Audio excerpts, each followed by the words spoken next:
जी पाठक जयमसी sir जी। अरे आनंद मान साहब बोलिए। हाँ जी सर। सर मैं आपसे एक बात करनी चाहता हूँ सर। एक दिन ठीक। मेरे ग्रुप सर मैं आपसे एक बात करनी चाहता हूँ सर। एक दिन मेरे ग्रुप में सर एक आदमी ना तेल पानी की दुकान लगा के बैठा था, बेच रहा था। अच्छा। तो सर मैंने मेरे मेरे को प्रभु ने गाइड किया कि मैं इससे पूछूं भाई ये कौन सी टीचिंग चल रही है। जी। तो सर मैंने उसको, पंजाब का ही पास्टर है, मैंने उसको सर कॉल लगाई। जी। और सर मैंने उसको पूछा कि जो ब्रदर जी आप ये शिक्षा दे रहे हो, क्या ये बिब्लिकल है? जी। तो वो बोला, ब्रदर पहले तो वो मुझे बोला, कहता मैं प्रभु का धन्यवाद करता हूँ कि आप अभी सही जगह आपका कॉल लगा है।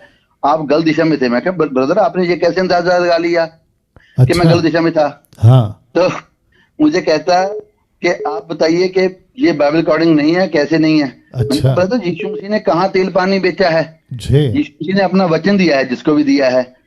तो आप, मैं कहा तेल पानी फिर ये क्यों बेच रहे हो? जी। तो उसने मुझे कोई क्वेश्चन नहीं दिया। फिर मेरे को वो बोला कि आप अन्य भाषा बोलते हैं? मैं कहा नहीं ब्रदर मैं नहीं बोलता हूँ। अच्छा। कहता फिर तो आप, कहता गलत ट्रैक पे चल रहे हो। मैं कहा क्यों गलत ट्रैक पे चल रहा हूँ? बाप रे कहता क्योंकि बाप। आप अन्य भाषा नहीं बोलते हो। मैं कहा कहाँ लिखा है? वचन बताइए कहाँ लिखा है। तो जी। सर जी। एक एक वचन आपको भी बताता हूँ। उसने मुझे ये वचन दिखाया और जी। बोला कि इस वचन में बताया कि सर प्रेरितों के काम जी। पहला अध्याय का सर वचन है, जहां पर यीशु मसीह कह रहा है कि तुम्हारा काम समय और इन समय को नहीं जानना नहीं है, ये प्रभु के बस में है। जी। जी। जी तो वचन सर वो चार मुझे पांच। बोल रहा है कि ये चीज तुम्हारे जानने के लिए नहीं है, ये तो परमेश्वर के बस में है कि ये भाषा है। तो अच्छा। सर पहले तो मैंने उसको बोला, मैं कहा ब्रदर ये वाला वचन तो मैच ही नहीं कर रहा है आपकी अन्य भाषा से। Right right right right right right.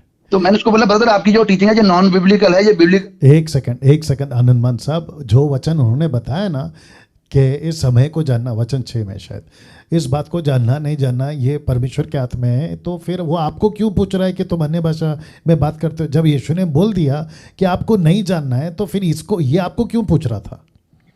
Sir वो इसी वचन से बता रहा था कि कहता है ये हमें नहीं मालूम है कि हमने क्या बोलना है, ये तो प्रभु के हाथ में है, वो हमसे बुलवाएगा। नहीं, वही तो बोल रहा ना, वचन 7 कहता है कि ये तुम्हारा काम नहीं है, इसको बारे में जानना तुम्हारा काम नहीं है। तो फिर हम क्यों जाने, छोड़ देते हैं ना, फिर ये जानते क्यों हैं? जी सर, मैंने इसीलिए सर आपको अभी ये क्वेश्चन किया ताकि ये वचन से भी क्लियर हो जाए अगर किसी के मन में ये डाउट हो।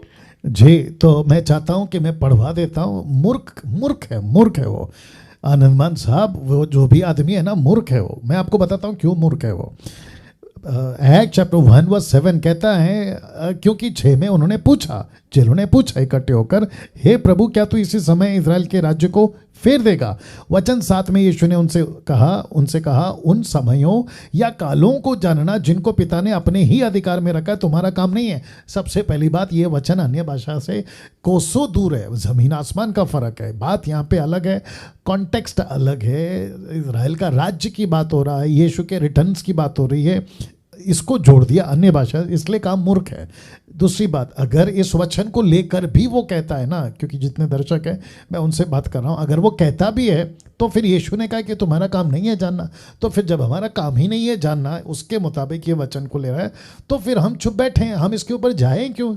किसी को नहीं बोलना है, सिखाना नहीं है, कहना नहीं है, तो फिर वो मूर्ख आदमी ने आनंदमान साहब को क्यों पूछा कि तुम अन्य भाषा में बात करते हो कि नहीं करते? तो टोटल अपोजिट है, बच्चा वाला, मिल्क ड्रिंकिंग वाला आदमी है। अच्छा, दूसरा, इन्होंने ये भी कहा कि ये बेचता है, तेल पानी बेचता है। तो ऐसा आदमी जो तेल पानी बेच रहा है, जो कि बाइबल के अंदर नहीं है, क्योंकि भारत में एक बिल पास हुआ है, ह्यूमन राइट्स का एक बिल पास हुआ है, अंधश्रद्धा का एक बिल पास हुआ है, और वो बिल पास में ये लॉ है कि किसी भी तरीके से तेल नहीं बेचना है, या किसी भी चीज़ का सहारा लेकर चमत्कार के नाम पे उसकी सीधी जेल है, वो सीधा पक्का जेल में जाएगा। तो अगर ऐसा कोई करता है तो बी केयरफुल। या आनंद मान साहब बोलिए। सर मैंने बिल्कुल उसको यही बात बताई। मैं कहा ब्रदर अगर कोई नया विश्वासी आ रहा है तो आप उसको तेल पानी दीजिए ना। अगर मैं कहा आप चर्च चला रहे, मुझे बोला आप मसीह में कितनी देर से हैं? मैंने उनको बोला मैं लगभग 2.5 साल से हूँ। वो मुझे बोला आपका बपतिस्मा हो गया? मैं कहा नहीं हुआ, अभी नहीं, कोई परिस्थिति नहीं हुआ। तो मुझे बोला अभी तो आपको गुरु की जरूरत है। तो उसे ऐसी बातें करने लगा जिससे मुझे पता लग गया कि उसका गलत ट्रैक है। फिर वो जी। मुझे बोला, कहता मैंने तो 3-4 पास्टर भी टेंड किए हैं, वो अच्छी कलीसिया चला रहे हैं। मैं कहा ब्रदर अगर टीचिंग ही नॉन बिब्लिकल है तो फिर वो पास्टर आगे क्या बनाएंगे? तो सर मेरा इतना मन खराब हुआ। लेकिन मैंने जब कल आपकी टीचिंग संडे की सुनी ना, जी। तो सर उससे परसों जब आपकी टीचिंग मैंने संडे की सुनी, तो सर उसने आपने यही बात बताई है कि हम जब समाज में निकलेंगे ना, तो लोग हमारे जो गैर मसीही हैं वो तो माथा ठनकाएंगे, जो क्रिश्चियन लोग हैं वो हमारा माथा ठनकाएंगे। और हमारे मन में, सर मेरे मन में कि प्रभु मैं घर में बैठ जाऊं, मैं क्यों जाऊं सेवा बाहर करने के लोगों को कौन समझाएगा। तो लेकिन आपने कल वचन से ये बात भी क्लियर की सर। वो मुझे एक बात बार बार बोल रहा था कि आपको कहता है चेले की जरूरत है, सॉरी गुरु की जरूरत है। मैंने उसको बोला ब्रदर यीशु मसीह ही अब हमारा गुरु है। जी और मैं कहा वचन बोल रहा है कि अब कोई ना यहूदी ना कोई यूनानी, तो हम सब स्वतंत्र हैं।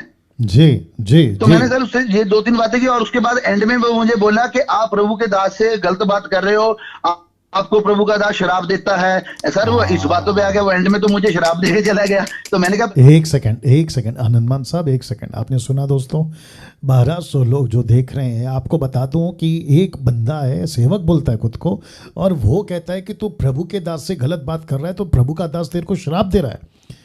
अब मुझे बताइए, ये शैतान का काम नहीं है शराब देना, ये दुष्ट आत्मा का काम नहीं है ऐसी वाली बातों पे चलना। अब आप सोच के देखिए कि वो कितनी गलत स्पिरिट में रह के ऐसी काम कर रहा है। जीसस ने कभी नहीं कहा शराब दो, पतरस ने कभी नहीं कहा शराब दो, पौलुस ने कभी नहीं कहा शराब दो, ये बंदा शराब दे रहा है। आगे बोलिए मनन साहब। सर मैं वही बात बोल रहा हूँ। मैंने सर उसको बोला ब्रदर आप मुझे क्या शराब दोगे, जिस दिन से मैंने यीशु मसीह को पकड़ा है मेरा तो सब काम उल्टा चल रहा है, लेकिन मुझे प्रभु तो सही मिल गया ना। तो खुद बोला। तो सर मैं आप इस प्रोग्राम के माध्यम से आपको ये इसलिए बातें बता रहा हूँ कि आज कुछ लोगों को ऐसे ही लोग और गाइड करेंगे कि आप गलत शिक्षा में हो, गलत ट्रैक में हो, लेकिन हमें सर वचन से उनको पकड़ना है, उनको समझना है। जी बिल्कुल सही बात है, बिल्कुल सही बात है, राइट सर। इसीलिए मैं सर आज मैं आपके प्रोग्राम के माध्यम से लोगों को आगाह करता हूँ कि बहुत सारे उठेंगे, यीशु मसीह बोल रहा है मती में कि और बहुत से उठेंगे जो तुमको भरमाएंगे, हमें गलत ट्रैक में लेके जाएंगे, लेकिन हमें बाइबल के वचन को पकड़ना है, ना कि डैनियल राज को पकड़ना। मैं आज लोगों को ये बताता हूँ कि हमें बाइबल की सही शिक्षा को पकड़ना है, हमें किसी प्रजा को नहीं पकड़ना है। हमें अगर हमने आपको पकड़ा है तो सर वचन से अगर आप मैच करते हैं तो पकड़ा है। जिस दिन आप वचन से मैच नहीं करोगे हम आपको छोड़ देंगे। बिल्कुल सही बात, बिल्कुल सच्चाई बात है सर ये। तो वो बोल रहा है कि आप गलत ट्रैक में चल रहे हो, आपने गलत शिक्षा पढ़ी है। मैं कहा ब्रदर अगर मेरे को वचन ही नहीं कोई ये कह रहा है कि मैं गलत ट्रैक में चल रहा हूँ तो हम क्यों माने। जी बिल्कुल, हम वचन से चेक करेंगे ना। अगर हमें वचन बोल रहा है कि डैनियल राज वचन के अकॉर्डिंग मैचिंग शिक्षा दे रहा है, वचन को नहीं तोड़ मोड़ रहा है, तो फिर हम डैनियल राज की सुनेंगे ना। तो हमें भी तो कोई मार्गदर्शक आगे चाहिए ना। जी बिल्कुल। अगर वो रास्ता दिखाने वाला हमें रास्ता सही दिखा रहा है तो हम उसको क्यों छोड़े। वचन में तो हमें देखिए सर, वचन में तो जितने भी आज लोग हैं मसीह में, मैं सर कल हम हुशियारपुर गए थे, वहां मसीह मंथन के कुछ 10-12 लोगों का एक छोटा सा मीटिंग चला था जी। सो सर हम वहां गए, वहां पर हमने यही जाके देखा कि लोग आपकी शिक्षा नहीं दे रहे हैं, लोग वचन की सही शिक्षा दे रहे हैं। लेकिन एक सेकंड आपने सुना अभी जहाँ मसीह मंथन के 10-12 लोग इकट्ठा थे, पंजाब की बात कर रहे हैं, तो वहां पर ये मेरी बात नहीं कर रहे थे और ना ही वहां के लीडर्स मेरी बात कर रहे थे, यीशु की बात कर रहे थे, शिक्षाओं की। यही तो मैं चाह रहा हूँ, बहुत अच्छी बात है, आगे बोलिए। जी सर मैंने वहां पर यह नोट किया कि अगर कोई बाहर वाला आके जो वचन में भटका हुआ है अगर इस शिक्षा में आके सुनेगा तो वो एकदम से सोचेगा कि ये लोग तो उसकी डैनियल राज की शिक्षा दे रहे हैं, लेकिन जबकि वहां पर लोगों को सब समझ आ रहा था, जो वहां लोग सुन रहे थे वो समझ रहे थे। और अगर ये आज लोग जो गलत पास्ट लोग उन चर्चों में भी आके लोगों को गुमराह करेंगे इस तरह, तो सर जी तो सर मुझे तो 2 दिन से सर बड़ा गुस्सा इस बात से है कि प्रभु में हम बढ़ तो सही रहे हैं, हमें ट्रैक भी सही मिल रहा है। मैं तो प्रभु का ये धन्यवाद नहीं करता हूँ कि मुझे यीशु मसीह मिल गया, मैं ये धन्यवाद करता हूँ कि मुझे यीशु मसीह की सही शिक्षाएं मिल गई हैं। राइट बिल्कुल सही बात है।